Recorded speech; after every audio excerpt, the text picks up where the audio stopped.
legislative, executive, judicial, federalism.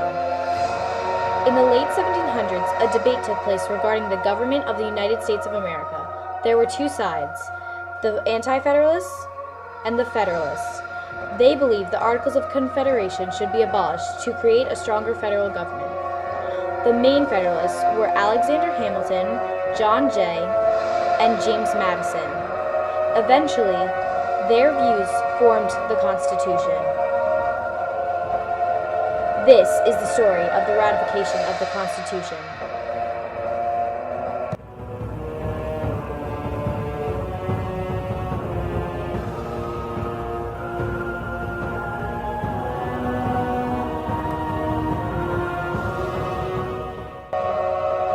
Here, the Federalists are preparing to travel to New York.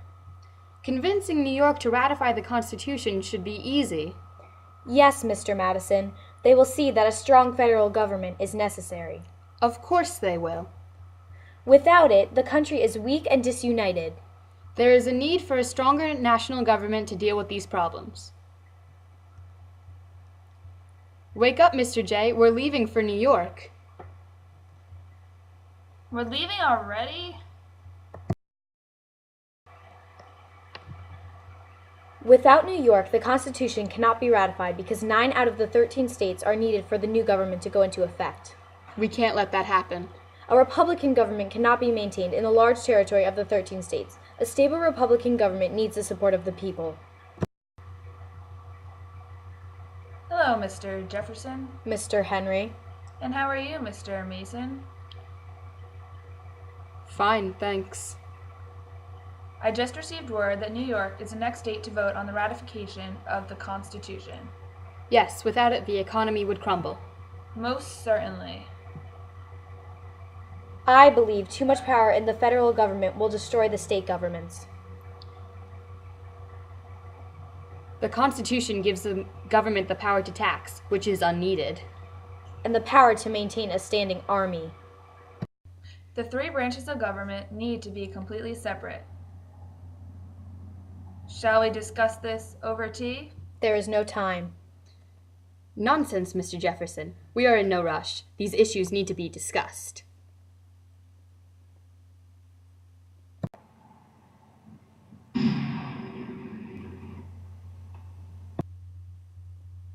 We've almost arrived. Do you think we'll be able to persuade New York to ratify the Constitution? Why wouldn't they? You're right. The checks and balances make certain that no branch has too much power and becomes tyrannical. Without this system, our government could not be a functional republic. Yes, our rivals wrongly believe that this will just corrupt the government and eliminate liberty. They're wrong.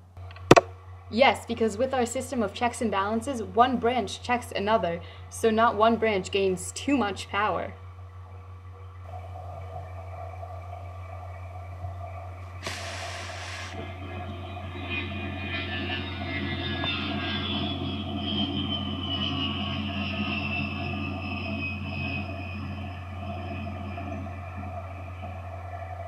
We've reached New York.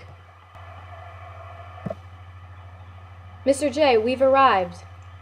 It's time to convince them to ratify.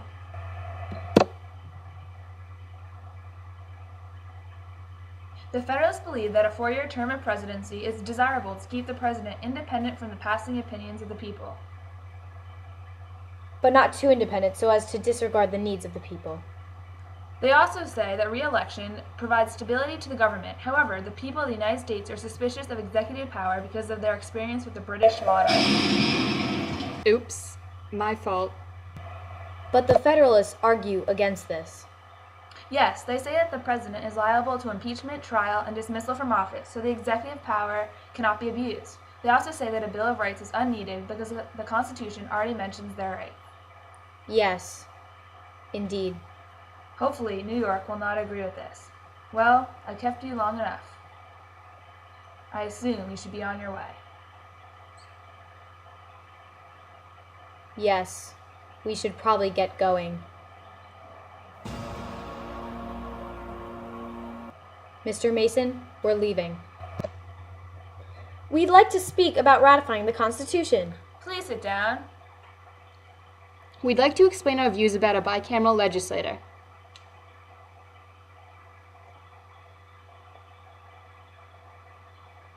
Two-year terms for representatives are necessary.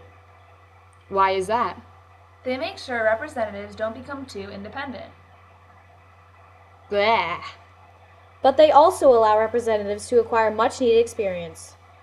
That makes sense. What about the qualifications for senators? The senator's qualifications are longer because it requires greater knowledge and stability of character. The Senate will have equal representation and the House will have proportional representation. Fascinating. What about the judicial branch? They have life tenure. It's the least dangerous branch.